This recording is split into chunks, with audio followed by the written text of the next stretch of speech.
Olá, estamos começando mais um Pod Vivax. E hoje eu estou aqui com uma pessoa muito importante, um grande amigo e uma pessoa que eu tenho certeza que vai trazer muitos aprendizados, muitos ensinamentos para vocês. Vocês sabem que a gente está aqui para tentar ajudá-los, para ajudá-los a melhorarem os seus resultados no mundo profissional. Então, eu convido aqui para vir bater um papo com a gente o Eduardo Soley, que se intitula um Life Hacker. É isso mesmo, Edu? É isso aí. E o que significa ser um Life Hacker? Basicamente é pegar todos os repertórios que a gente já teve ao longo da vida e usar a nosso favor, né? Se a gente deixar aí ao longo dos dia a dia do ano passar e a gente não usar tudo que a gente passa pela vida a nosso favor, a gente acaba indo naquele fluxo que a maioria das pessoas acaba entrando. Então, o Life Hacker é justamente o que pega esse repertório e usa a favor de si mesmo. Legal, aí eu vendo que você colocou aqui, e a gente sabe muito bem disso, solucionador de problemas. Sempre, desde sempre. E me conta uma coisa, você é formado em bioquímica, farmácia e bioquímica pela PUC do Paraná, certo? Isso, filho da PUC. E daí, como é que saiu de farmacêutico para o empresário que você é hoje? Me conta um pouquinho esse início da sua vida, Edu. A ideia sempre foi ser um questionador, né, e sempre ser um inconformado com tudo que acaba acontecendo. Não ser aquele cara chato de sempre estar querendo questionar tudo Mas e todos. você sempre foi assim? Mesmo quando Sempre. você era farmácia? Porque eu te conheço assim já, mas sempre foi assim? Desde sempre. Tanto que até imagino que seja comum, né, das pessoas passarem ao longo das suas formações e em algum momento se questionar. Bom, será que eu quero ser farmacêutico mesmo, né? Mas construí essa carreira, me formei, fiz pós-graduação depois na área, né, em oncologia. Trabalhei muito tempo como farmacêutico bioquímico dentro do Mas muito laboratório. tempo como? Você é super novo. Fala esses tempos aí, porque esse muito tempo eu não sei não. Muito novo mais ou menos, né, André? Mas foram 4, 5 anos trabalhando com análises clínicas, né? E é claro que a construção da carreira sempre é tijolinho por tijolinho, né? A gente sabe disso que é uma constante, você vai construindo aos poucos. Mas eu consegui chegar em bons patamares dentro da carreira de bioquímico. Eu era responsável por laboratório dentro de hospitais referências em oncologia. Então eu entrava em parte... Isso no Paraná, né, Edu? Isso no Paraná. Né? A minha formação foi em Curitiba, na PUC-PR. E aí já entrei diretamente nos laboratórios ali. E aí, de novo, né, a construção da autoridade e o que a gente vem construindo ao longo do tempo, fui indicado a assumir uma posição dentro de um grande hospital lá. Isso fez com que eu também transpusesse algumas barreiras, porque eu sempre fui, você me conhece, um cara mais tímido, mais retraído, e aos poucos eu fui tendo que construir essa minha carreira e essa autoridade na minha atuação, né? Então, com 23 anos, 24 anos, eu discutia casos super complexos de leucemias com renomados hematologistas médicos dentro do hospital, né? Legal. E isso, para mim, era uma vitória, porque eu, né, dentro da minha profissão... colocar o meu jaleco, ser uma referência do que eu estava fazendo e conseguir ter essa discussão de caso com ele. Você sempre buscou ser referência, né, Edu? Sempre. Isso foi uma premissa básica, assim, da minha vida. De quem que você puxou isso? De onde que veio? Nunca houve uma cobrança, né? Meus pais sempre falaram, inclusive, que não sabiam de onde que isso tinha vindo, mas sempre veio, desde a época de infância, assim, de eu ser o representante da classe, o presidente de comissão da formatura. Mas você não tem cara de ter sido um nerd. Pior que era. É? Mas não, né? Dá pra colocar que eu era, tá? Se perguntar pros meus amigos, eles vão falar que é. Legal. Mas não o nerd que só ficava dentro do quarto ou que ficava isolado. Eu sempre fui um nerd... Mais ativo. Tanto que o esporte, com certeza a gente vai entrar nesse tema em algum momento, o esporte sempre esteve junto da minha vida em todos os momentos. O que fez você dar uma virada e sair dessa formação tradicional, Edu? Bom, eu acho uma profissão... linda, maravilhosa, né? Foram 4, 5 anos ali de bancada mesmo, de conseguir desenvolver e ajudar na saúde das pessoas, na promoção da saúde, né? A gente conseguia construir uma equipe multidisciplinar e fazer com que a gente promovesse de fato a saúde naquele meio. Mas eu me via enjaulado, acho que esse é o termo que eu mais consegui traduzir, né? Eu via que eu poderia ter outras profissões, que eu poderia fazer outras coisas. E você sabe muito bem disso porque você também trilhou um caminho parecido com esse ao longo da tua vida. E fui buscar alternativas. E tive... Mas eu vou te interromper porque eu acho isso interessante. As pessoas que vocês vão ouvir e que vocês veem aqui no podcast, a gente sempre fala, isso é muito comum.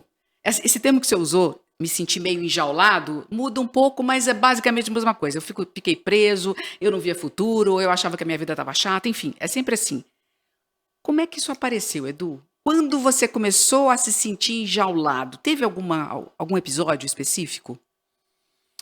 Eu não me recordo do episódio específico, mas eu via que eu queria ir além, Tá. né? Isso era meu também, né? De característica minha. Eu gostaria de ir além, eu gostaria de experimentar outras coisas. Tem um grande amigo que fala sempre que o futuro, né, do mercado é das pessoas que conseguem resolver problemas complexos, e você também fala muito isso no seu livro.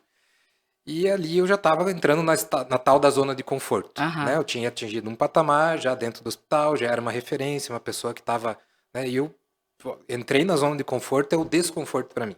aham. É o meu natural. Se eu entrei num conforto, eu vou procurar o Tá na hora de desconforto mexer. Aham. de alguma maneira. E foi assim que eu comecei a procurar alternativas para isso, né? Claro que nessa construção da autoridade ao longo das carreiras que a gente vai tendo, existem pessoas chaves também, né? Perfeito.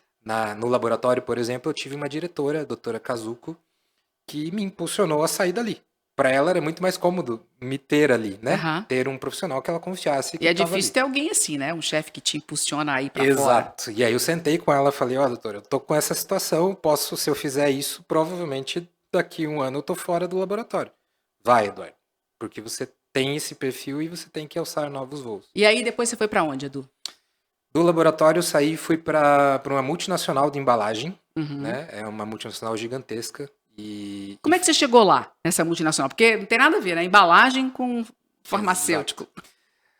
Na minha busca de alternativas, nesse mapeamento do que eu poderia Aham. fazer além de farmacêutico e bioquímico e já pós-graduado na área, assim, tá, para onde que eu posso ir, né? O que o farmacêutico vai poder fazer?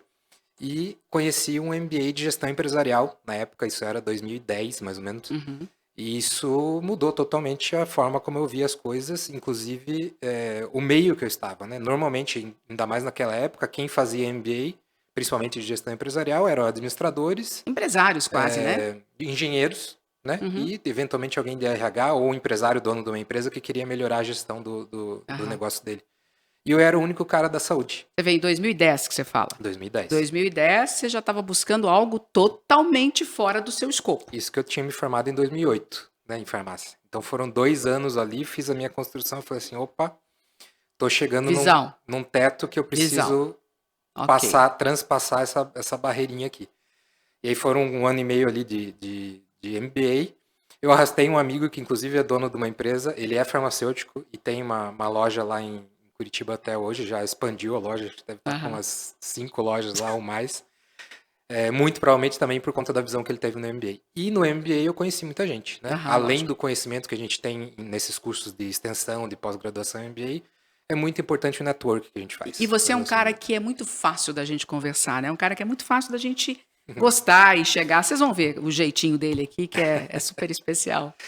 Então, no MBA, as pessoas acharam interessante porque eu pensava um pouquinho diferente deles, mas encontrava soluções tão boas ou até melhores Melhores. naquele contexto, né? Porque eles eram engenheiros ou administradores e estavam com aquele pensamento binário. E eu vinha com uma escola, né, da farmácia de muita análise e de um pensamento orgânico, né? O nosso organismo era o nosso ponto E de faz estudo. muita diferença, né? Porque quem é da área da saúde tem uma forma diferente de ver as coisas e de, inclusive, organizar o fluxo Exatamente, mental, né? É exatamente. totalmente diferente. Então isso chamou atenção e aí foi uma porta de entrada. Claro que foi uma baita de uma aposta da empresa, né? Falar assim, putz, vamos trazer um farmacêutico para tocar um departamento aqui dentro. Eu entrei pelo compras lá. E era uma questão até meio política, eu tinha que organizar, né, sair de uma estrutura que o Resolver um comercial, problemão, né? solucionador de problema, como sempre. E aí eu aceitei, né? Nessa época eu já nem estava em Curitiba mais, eu já estava morando em Florianópolis, já assumindo um cargo de gestão lá também, né? De um plano de saúde grande, do laboratório deles.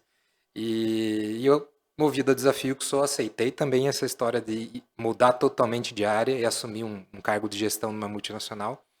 E aí foi uma longa história também de mais de 5 anos dentro dessa multinacional, E passando passando por e por diferentes aham. áreas.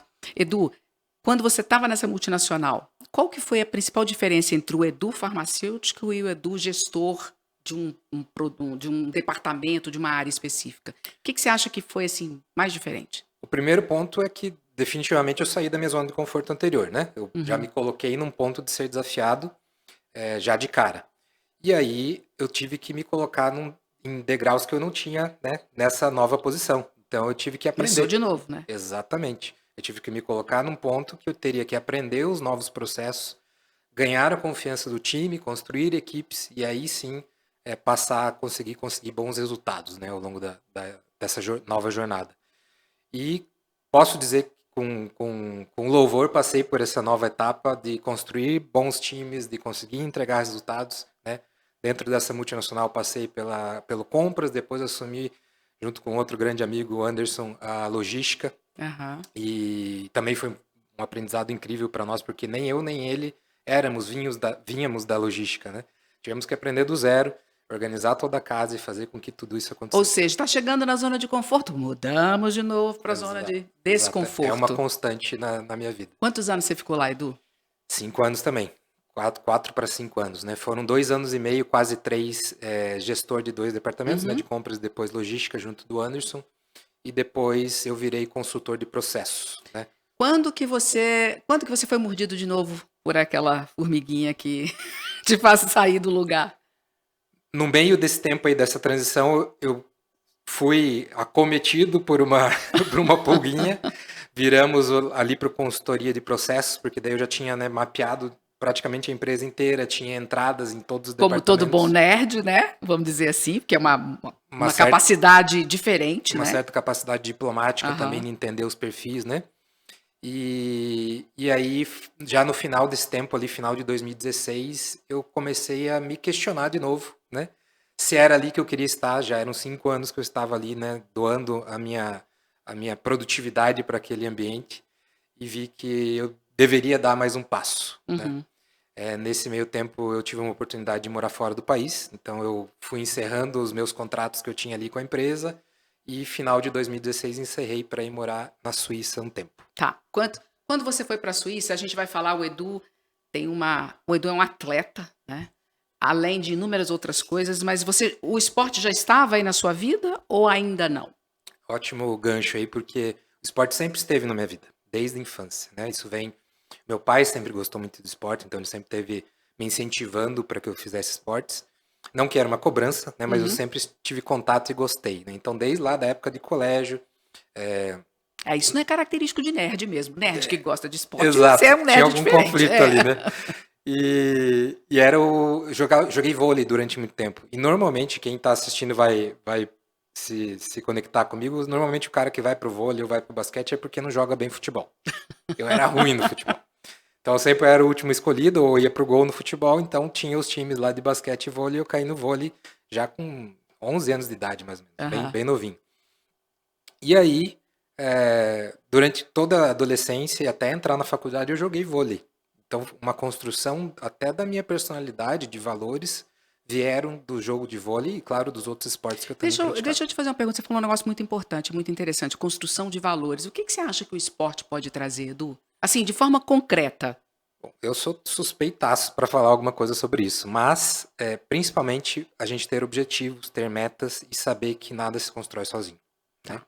E aí, nesse meio do caminho, você tem hierarquias, né? Respeito a hierarquias, respeito a processos, respeitar o treinamento, né? Antes de você ir competir, você tem que treinar para chegar lá e aí sim desempenhar um bom papel. Então, todo esse processo que é construído para você conseguir bons resultados no esporte, se você transporta isso para a vida, com certeza ele vai ser Deixa eu repetido. te fazer uma pergunta. Quer dizer, eu sei que você vai ser suspeito para responder porque você continuou, mas tem uma questão que eu acho que é muito comum em quem faz esporte que eu converso aqui. Quando você está ali, novo, adolescente, jogando ou treinando, isso não passa na sua cabeça. Quando que você entende que o que as características, os valores ou as habilidades que você tem hoje vieram do esporte? Onde é que você percebe isso? Você entendeu minha pergunta? Eu só fui perceber de fato quando eu caí no mercado de trabalho. Tá. Né? A hora que eu entrei para trabalhar em algum lugar e eu vi a dificuldade que daí já era natural para mim, né, da colaboração, de trazer o outro do time junto, ou levantar, ou depois de uma derrota, alguém, né, falar assim, Uhum. não, vamos lá, até porque por essa minha característica eu era o capitão do time de vôlei também, eu era, né, o cara que puxava a Imagina. liderança ali. Mas aí a hora que eu fui pro mercado de fato, eu percebi que nem todo mundo estava disposto a fazer isso. Era muito eu, era muito o meu lado, era muito, né? Principalmente mundo corporativo, né? Exato, tem muito ego, tem muita coisa envolvida, até, né, política ou até mesmo questão financeira. Putz, Uhum, se eu uhum. abro o meu ponto para você, você vai ganhar mais que eu e eu não quero que você ganhe mais que eu, né?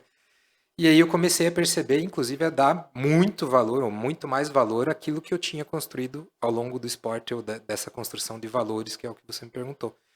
E aí, aos poucos, a gente vai plantando essa sementinha, né? Tanto nos lugares que eu passei, ou até nas empresas que hoje eu tenho. Aham. Mas, então, vamos lá. Você já estava com esporte, quando você foi para fora do Brasil, você já Sim, estava no esporte, que nós vamos chegar daqui a pouco? vamos chegar nesse esporte maravilhoso que recomendo a todos a testarem, pelo menos. Mas na época que eu fui para a Suíça, eu já estava. Tá. Inclusive, eu treinei lá para vir fazer uma prova dessa no Então, já Brasil. que você já estava, vamos falar. Gente, esse cara aqui, se eu errar o número, você fala, porque toda vez que eu apresento ele, ele já fez mais algum e eu me perco. Que eu saiba, foram 13 Ironmans, é isso mesmo? Isso. Ah, dessa vez eu acertei. 13 Ironmans. E É, tem um monte de outras coisas mais. claro, tem meia maratona no meio, tem, enfim, um Quando monte. é que você começou essa loucura, Edu? Eu estava no hospital ainda, trabalhando como bioquímico, Você já começou fazendo Ironman nessa época? fazendo plantão e estava terminando o MBA, que eu te contei. E aí essa necessidade de um desafio, né? Já vinha ali, Caramba. acho que alguma coisa já estava me pegando, vai se desafiar. E então, final de 2010, início de 2011 ali, eu decidi que eu ia fazer uma prova de Ironman, porque eu vi na TV uma competição. Falei assim, ó, interessante, né? É Pedala, fácil, nada, né? corre, Fácil, né? super Pouquinho, tranquilo, é vou lá muito fazer. tranquilo.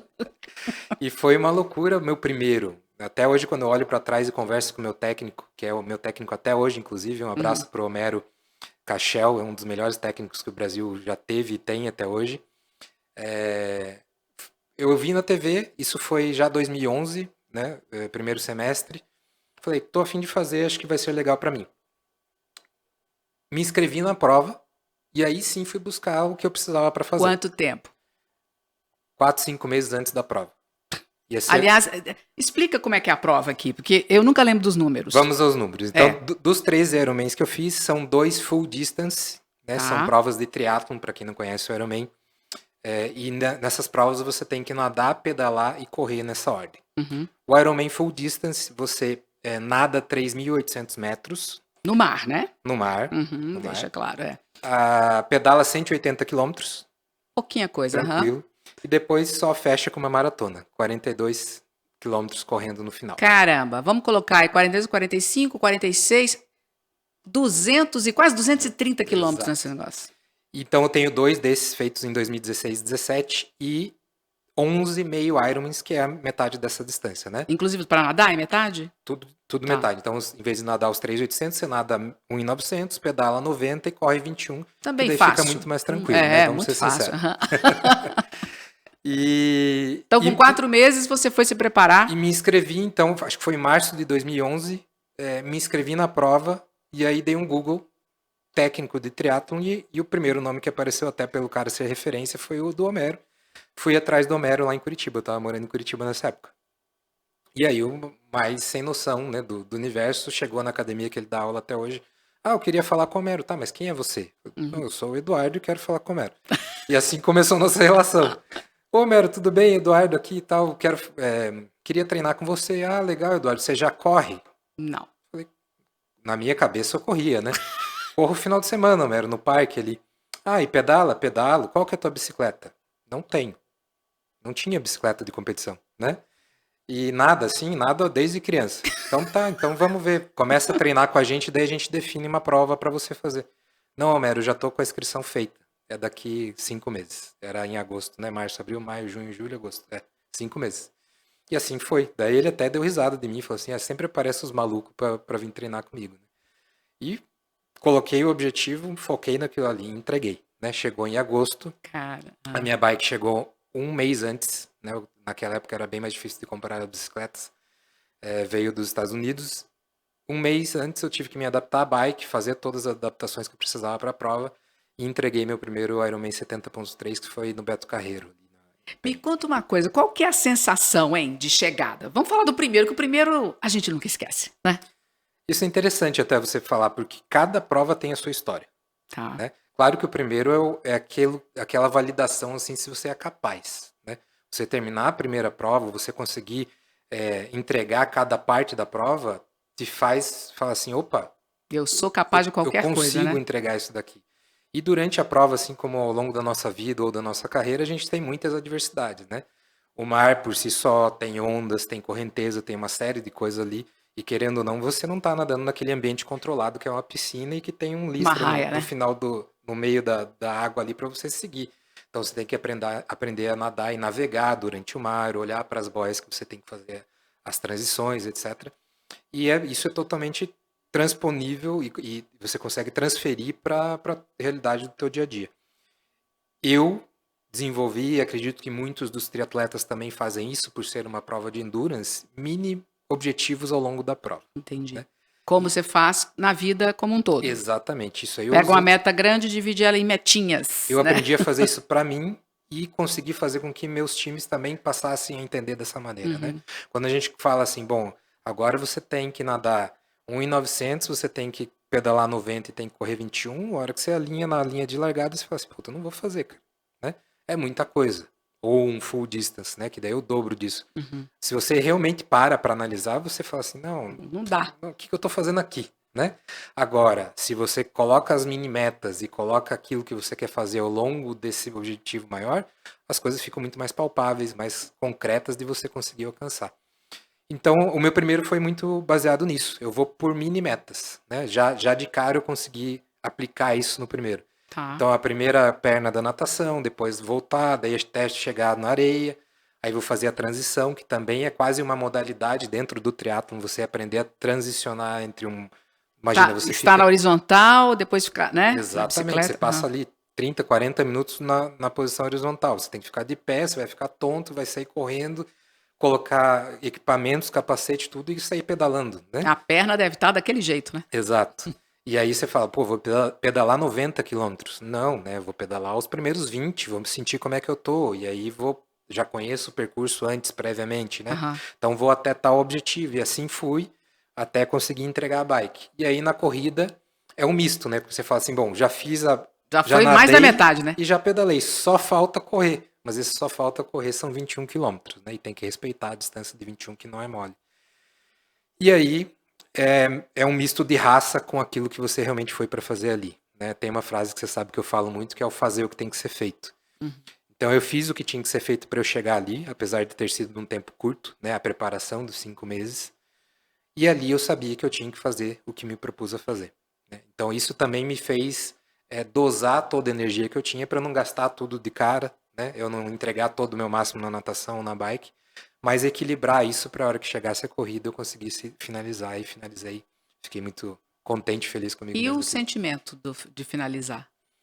Dever cumprido, sem dúvida. Mas assim, vem logo a vontade do próximo? Você fala, já deu, vou partir para outra? Como é que funciona? Existe uma máxima dentro do triatlon que nunca você vai fazer um só na tua vida.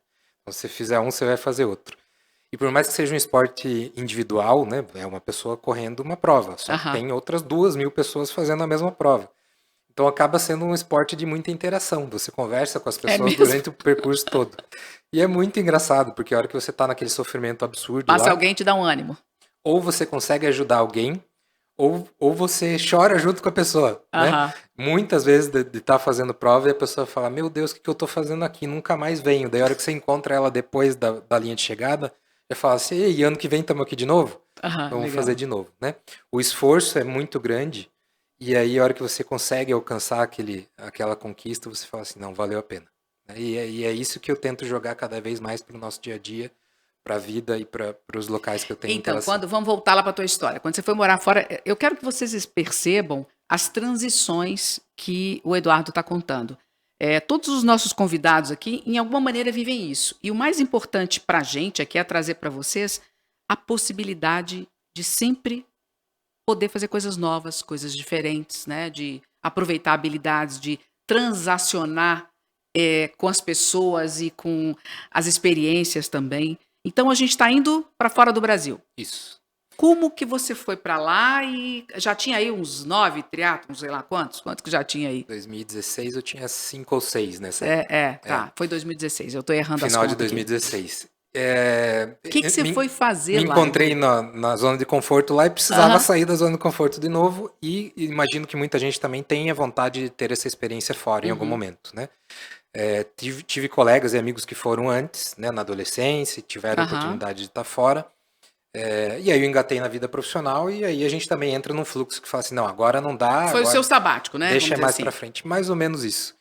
Então, eu encontrei o momento, entre aspas, perfeito para eu conseguir estar fora, né? Eu Tá. tava para fazer 30 anos, 29 para 30, tava com 30 já, 30 para Uhum. 31, e não sou casado, não tenho filhos, então era algo que eu poderia fazer naquele momento e que eu poderia voltar, e E tava as tá tudo portas certo. abertas, eu já Aham. tinha construído alguma coisa para eu poder voltar. Então fui, levei minha bike, fiquei morando lá os primeiros 6 meses de 2017 treinando Suíça, certo? e estudando francês, que era algo que já estava no meu radar também, né? Aí eu já tinha a importância da construção que a gente está falando, né? Eu já tinha espanhol, já tinha o inglês e o português, né? E isso com certeza me ajudou na carreira ao longo do tempo. Não, peraí, gente, olha só com quem a gente está conversando aqui. O cara é farmacêutico bioquímico, teve lá o seu auge na profissão, parou e trocou no auge, que eu acho que é uma coisa que eu sempre falo, a importância de você fazer a escolha da transição e não ser obrigado a. Foi para o mundo corporativo, entregou o que pôde, o que não pôde, o que era esperado e muito mais do que o esperado. Paralelo a isso, estava fazendo aí os Ironmans da vida, triatleta e o que fosse. Já tinha aqui espanhol e português. Ó, espanhol e português, lógico, português. Espanhol e inglês. E ainda me vai aprender francês. Quer dizer, Tava na lista. triatleta, trilíngua. Como é que a gente fala? Poliglota. Não tem Ok. tri, né? Tri alguma coisa que eu já esqueci o nome aqui. E aí já estava com 3 tipos de profissão diferente. Tá, e agora, Edu? Já vim estudando, inclusive, né, o idioma aqui no Brasil. Falei, bom, é uma oportunidade de eu estar lá e destravar isso de uma vez e treinar num ambiente diferente. Uhum. Fiz competição lá, fiz meia maratona em Lausanne, depois fiz um triatlon, um meio Ironman em Cannes, lá onde tem o festival de cinema. Que coisa. Foi maravilhoso. Não faço ideia.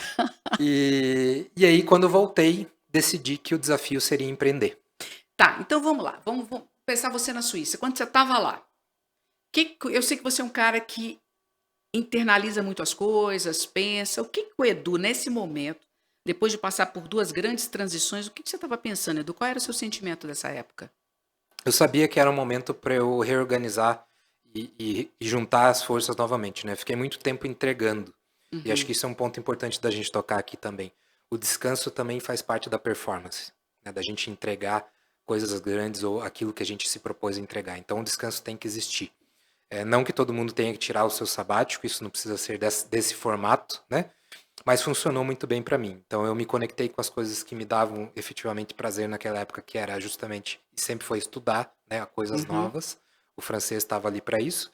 E levei a bike e todos os meus instrumentos para treinar o triatlon lá, porque eu sabia que voltando eu ia ter um Ironman aqui no Brasil para fazer. Você pensava em alguma coisa quando você foi de profissão, de trabalho?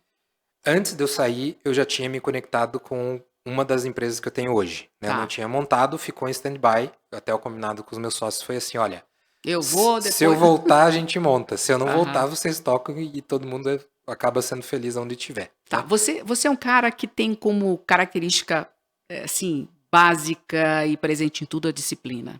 Sempre. O que você acha nesse meio do caminho que você estava, antes da gente virar aqui a história, o que você coloca como primordial de disciplina nesse período da tua vida? Onde foi mais importante a disciplina?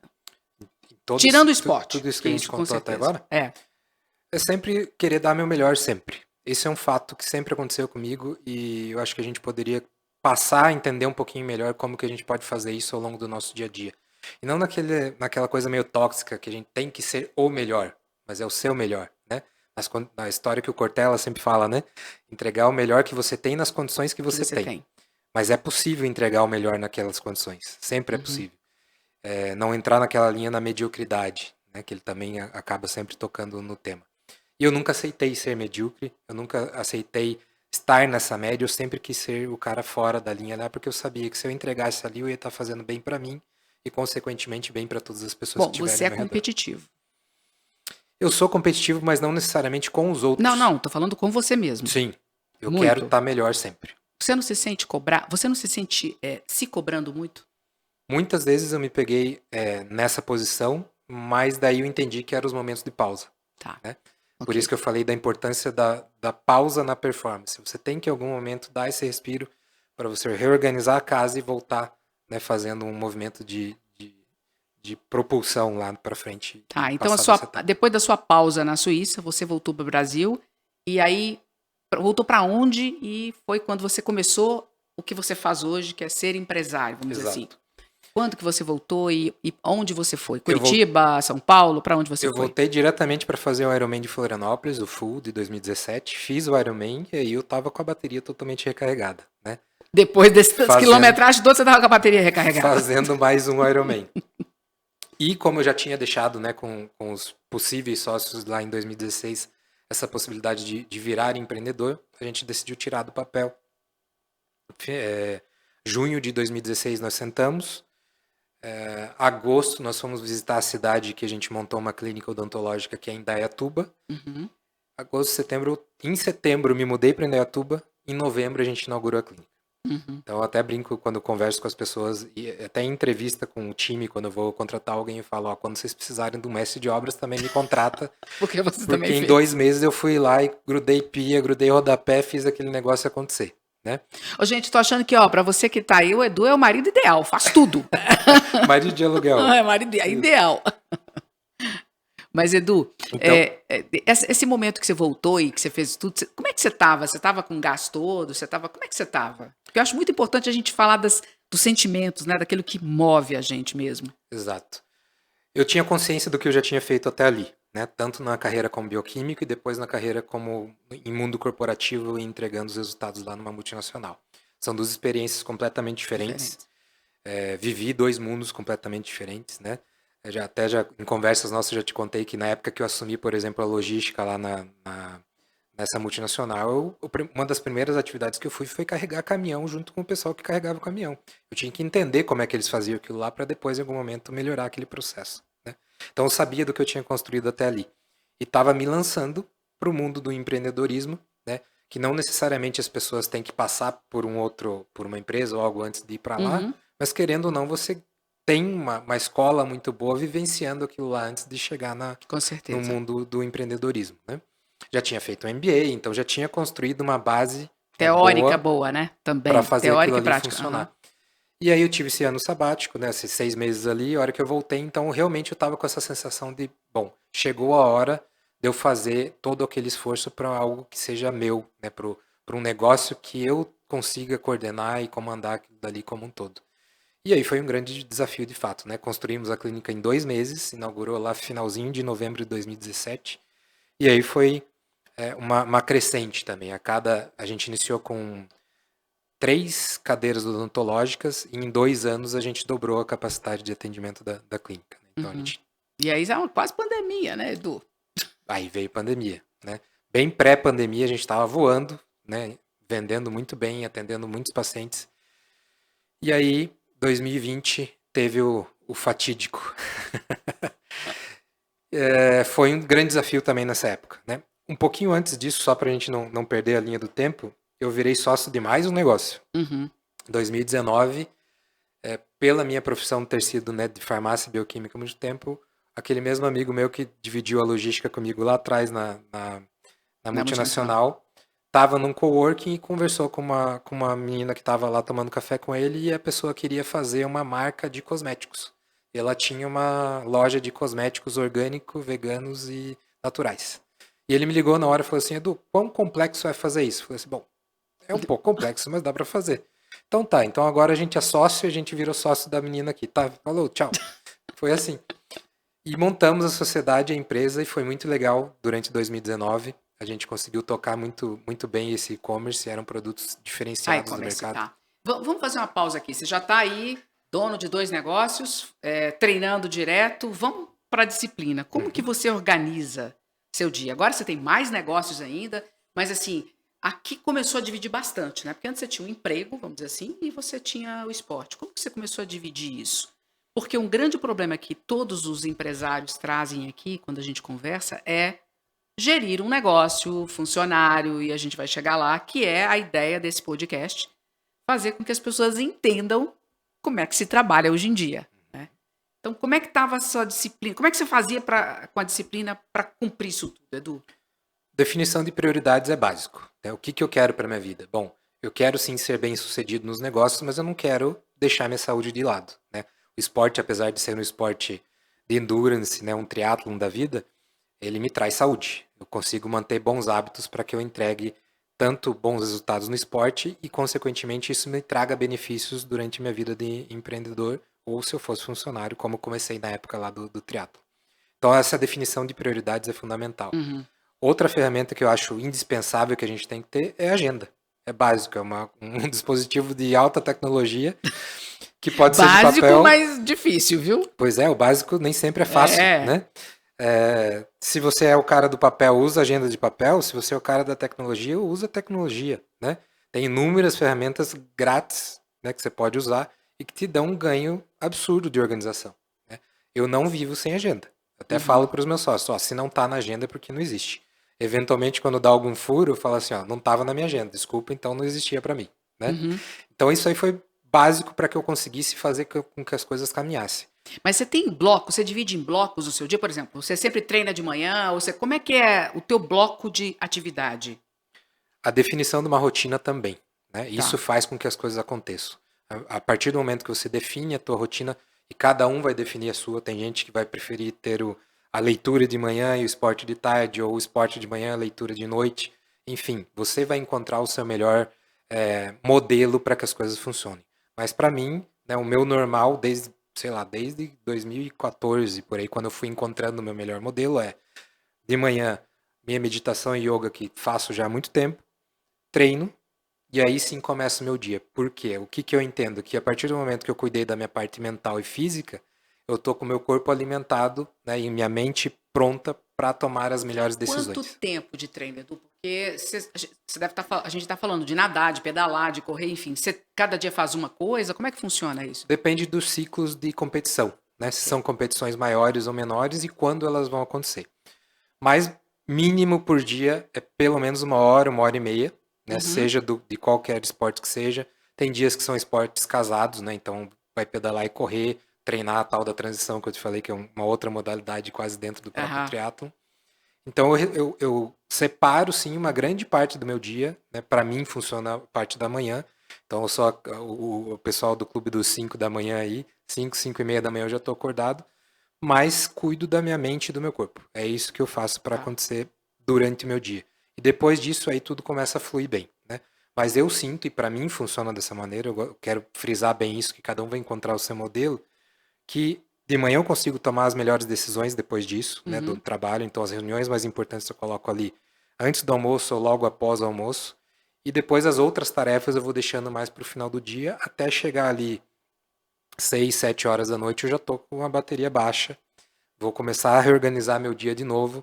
9h30, todos os meus amigos que me conhecem, você também me conhece, sabe que o meu disjuntor já tá caindo e já tô entrando na cama para dormir. Aí entra o que você me perguntou, da disciplina, né? Então se você sabe onde você quer chegar, definiu aonde que você quer chegar, sabe as ferramentas que você vai usar para isso, aí é com você com você mesmo, né? Você E o consegue esporte te ajuda nisso, né, Edu? Ainda mais você sabendo que você conseguiu entregar um esporte dessa magnitude, né? A disciplina é treinável, né? Você desenvolve ela ao longo do tempo. E aí, a hora que você de fato coloca essas prioridades, o esporte só te ajuda, né? Você sabe que você vai ter que ir lá. Muitas vezes o esporte não é no ambiente que você tá, né? Vai ter que sair, vai ter que ir até um outro lugar para fazer uma aula, para fazer alguma coisa. Então você vai ter que se organizar de alguma maneira. Vai ter trânsito, vai ter imprevistos no meio do caminho. Então você vai ter que se policiar para que isso aconteça, senão você não vai fazer. Bom, vamos pular essa parte da pandemia, que os desafios que a gente. Vamos chegar pós-pandemia, vai. Você sobreviveu, a tua clínica sobreviveu, e todo mundo que está aqui sabe das grandes dificuldades que devem ter sido. E aí você está pós-pandemia com várias outras coisas, fazendo outros cursos, porque a gente se conheceu no MBA, no XBA, aí vamos dizer, né? Como é que estava a cabeça do Edu pós-pandemia? Então, assim, o Edu tinha uma reserva financeira, não tinha, o Edu continuava treinando o tempo todo com um negócio, começou a fazer outros negócios. Aonde que esse Edu queria chegar? Bom, eu tinha saído já dessa e-commerce de cosméticos, eu tive que tomar uma decisão, né? As decisões aparecem, a gente tem que encarar elas de verdade. Então, tomei a decisão de focar durante a pandemia na clínica, né? O e-commerce ficou de lado. Passamos por esse período e aí chegou no pós comigo naquela área de desconforto, do conforto do desconforto de novo, né? Tá, a clínica estava ali, a gente tinha que fazer a coisa andar. Passou o mais difícil, né? Mas, e aí? Que mais, né? Então eu retomei as provas de triatlon, porque durante também não pôde ter, né? Aglomeração de pessoas, etc. E busquei, como sempre foi também um normal meu, buscar conhecimento de qualquer outra fonte que eu conseguisse fazer. E aí sim a gente se conheceu lá no XBA de Gestão de Negócios Exponenciais. E isso também foi outro divisor de águas, né? Que aí a gente montou a nossa empresa e fez com que as coisas começassem ali. Então estava com a clínica e com a Doma Experience, que é a nossa empresa de educação corporativa. Em seguida, fiz então o Ironman de São Paulo, 2022. Vim para São Paulo fazer. Foi a retomada, até a edição de São Paulo foi chamado do retorno, alguma coisa assim. Para todo mundo tinha uma camiseta escrito O Retorno, The Comeback. E continuei nessa busca por novos desafios, como sempre foi Você estava morando no Sul, certo? Estava morando no Sul, estava morando no Rio Grande do Sul. Nessa época eu acabei saindo da operação do dia a dia da clínica para redução de custos mesmo. Né? Todas as empresas fizeram algum movimento para ter uma redução de custos e eu voltei para o Sul nessa época. Na época que eu montei a clínica, logicamente fui morar em Indaiatuba, que é aqui no interior de São Paulo. E aí, 2023, aquela reorganizada de novo na vida, muitas coisas aconteceram ali. Baixo Edu para São Paulo. Fui ter uma experiência com um grupo de network no Alasca. Né? Ah, é mesmo? Ainda tem mais uma empresa. Exato. Vamos falar dela. No Alasca eu me conectei com várias pessoas que pensam também fora da caixinha lá. E lá conheci os meus sócios da terceira empresa, que eu sou sócio hoje. Né? Eu acabei sendo uma espécie de um mentor para eles durante um período difícil, que eles estavam na empresa de dissociação da sociedade que eles tinham. E mais uma coincidência, né, Edu? Eles ainda foram nossos consultores no nosso jogo, né? Nós temos o Domitor, que é um jogo incrível, e que eles foram consultores para desenvolvimento desse jogo. E na virada de ano, eu não esperava, até por isso eles me fizeram um convite para virar sócio e head de growth da empresa hoje, que é a Cuba Experience. Então hoje tenho as 3 empresas e graças a Deus as coisas estão caminhando e a gente está conseguindo. E você veio para São Paulo, afinal de contas, voltou? Sim, aí chegou o final do ano, decidi vir para São Paulo, porque São Paulo realmente a gente consegue potencializar tudo que a gente faz. Né? Edu, olha só, você está com menos de 40 anos de idade, tem uma vida que, se falar que esse tempo todo que nós ficamos falando aqui, as pessoas devem estar assim, nossa, como é que esse cara faz isso tudo? Porque nem eu sei, eu convivo com você e nem eu sei. Diga-se de passagem, ele treina todos os dias, ele posta lá 100 e tantos de 366, porque esse ano é 366. Quem é o Edu hoje? Só essa história do treino todo dia, antes de eu falar do Edu, chega a ser engraçado até entre a família e amigos, né? Você também acompanha isso. Ano passado eu viajei bastante, tive muitas viagens a trabalho ou até, por exemplo, lá para o Alasca. Essa minha ida para o Alasca, para você ter uma ideia, como eu estava tão determinado que eu treinaria todos os dias, eu treinei em aeroportos. E você correu no gelo lá, que eu me lembro da história. Eu fiz uma escala no aeroporto de Chicago, encontrei uma academia dentro do aeroporto de Chicago e fui para a academia treinar.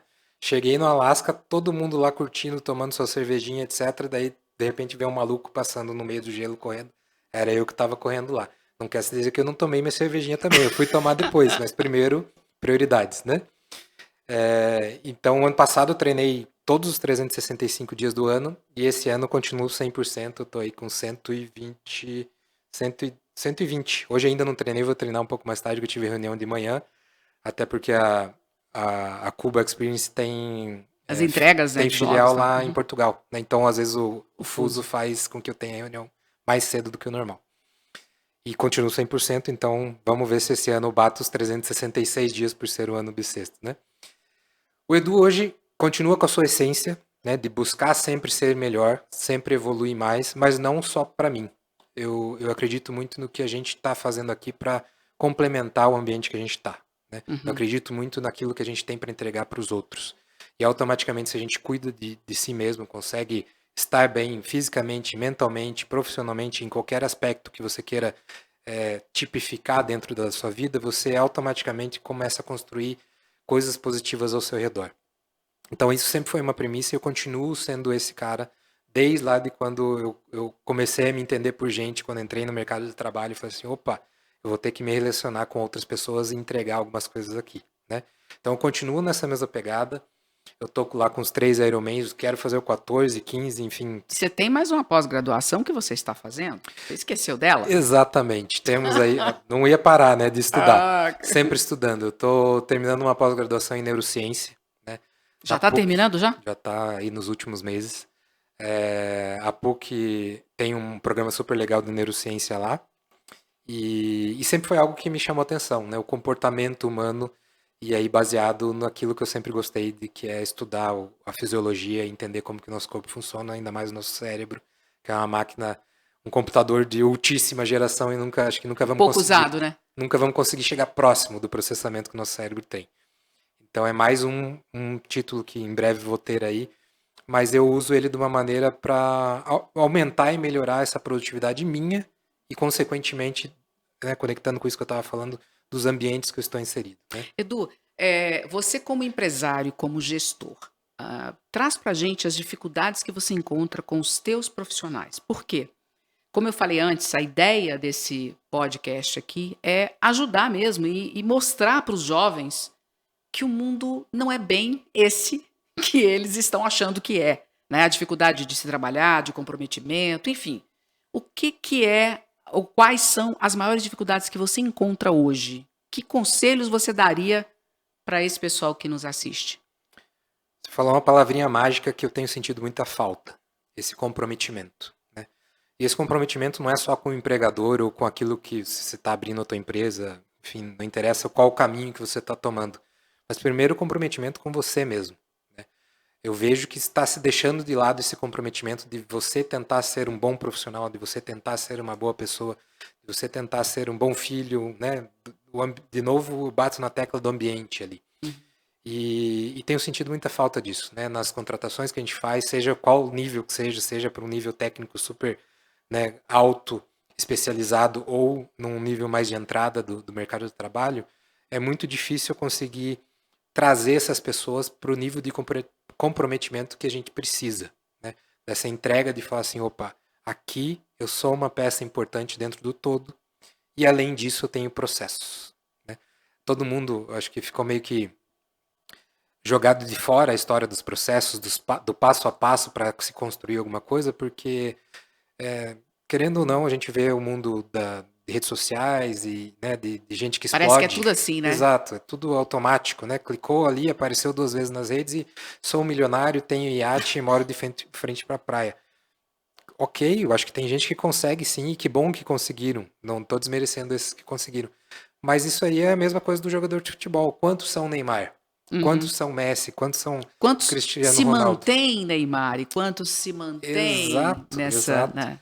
Para nós mortais, a gente tem que ralar e tem que construir o passo a passo. Para os 99,9%, né? Isso aí leva tempo, leva dedicação, leva comprometimento, leva esforço. Não é uma linha reta, né? Vai Uhum. ter tombo no meio do caminho, às vezes você vai se doar o teu máximo e E não por vai dar algum motivo certo. não vai funcionar. Você vai cair, você vai levantar, você vai cair, vai levantar. Então ter essa consciência de que é uma construção e que não é do dia para a noite e que também não acontece de uma maneira linear, você tendo essa base, com certeza você vai conseguir construir algo efetivo, né? As principais dificuldades que eu tenho sofrido hoje é isso. Então você acaba contratando alguém e a pessoa simplesmente acha que primeiro eu tenho que entregar para ela algo. Não, você primeiro entrega para o negócio se sustenta e o negócio te Te remunera por recompensa. isso. Aham. Exatamente. Mas veja bem, você está trabalhando com empresas que estão lá fora, a gente tem a nossa aqui, você tem uma, vamos dizer assim, física, né? Que não é só no Uhum. digital. Onde você vê mais dificuldade? No mundo, vamos chamar físico assim, no offline ou no online?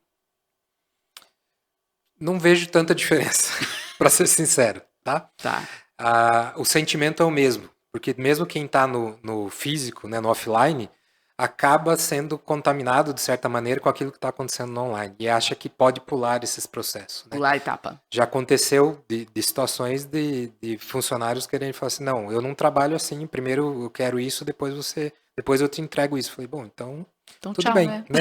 Vai procurar. Seguimos a vida, tá tudo certo.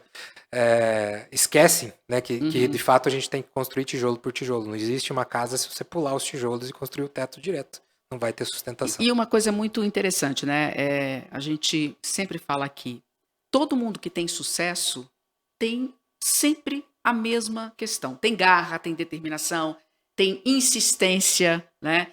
Tem muito calo, tem muito machucado de tombos, né, Edu? Mas tem, assim, a diferença, por exemplo, um cara como você, que é um cara disciplinado ao extremo, que é um cara, ao mesmo tempo que disciplinado, que para mim é muito interessante. Geralmente a gente espera de uma pessoa disciplinada que seja uma pessoa dentro de uma caixa. Você não tem nada de caixa. Apesar de ser tudo encaixotadinho na disciplina, mas você é um cara do mundo. Como é que você consegue se definir nessa questão? A gente volta no início do papo, eu sou um life hacker, né? Eu consigo pegar todo o repertório que eu consigo construir ao longo disso, né? Sendo uma pessoa disciplinada, construindo através de processos, respeitando os processos. É uma coisa que até a gente não falou aqui, que eu acho que é importante bater. Não existe atalho para as coisas. Quando a gente fala de não pular etapas, é justamente dos atalhos. Via de regra, se você vê que quem tomou algum atalho em algum momento da vida se deu mal, né? Os atalhos, às vezes, são importantes em processos muito curtos e específicos. Opa, eu consigo ganhar tempo. Mas imediatamente eu volto aqui para a linha do Exatamente. processo. Então, a gente conseguir fazer isso dessa maneira, acho que é fundamental. E aí, como eu estava falando, voltar para o life hacker, porque é assim que eu me defino, né? Alguém que ao longo dessa jornada conseguiu beber de várias fontes, né? Transitar em diferentes ambientes, uma multinacional, hospital, laboratório, empreendedor. Eu me coloco sempre em alguma maneira desconfortável em algum momento. Edu, para a gente terminar, fala aqui para os nossos telespectadores, ouvintes, enfim. Um recado seu, uma mensagem que você queira deixar. Então vamos lá, pessoal. É um prazer enorme estar aqui com a Andrea. Espero que vocês tenham gostado desse bate-papo. E eu bato nessa tecla do atalho. A gente não consegue fazer nada desde que a gente fuja desses atalhos. Não achem que o atalho é a coisa mais fácil de se fazer e que vocês vão ter resultado por aí. Confiem no processo, deem o seu melhor, procurem ser 1% melhor todo dia, que eu tenho certeza que os resultados mais cedo ou mais tarde vão aparecer. Edu, muito obrigada. E olha, pessoal, a gente conversou aqui hoje com o Life Hacker. É isso. E eu aconselho que você pare esse episódio, que você volte, que você escute, porque tem muito aprendizado, tem muito ensinamento aqui para vocês. O Edu é um cara único, é uma pessoa extremamente difícil de se achar por aí, com todas essas qualidades, com todas essas questões que ele traz. E eu acho que aqui, nesse episódio, vocês vão aprender muito. Até o próximo podcast.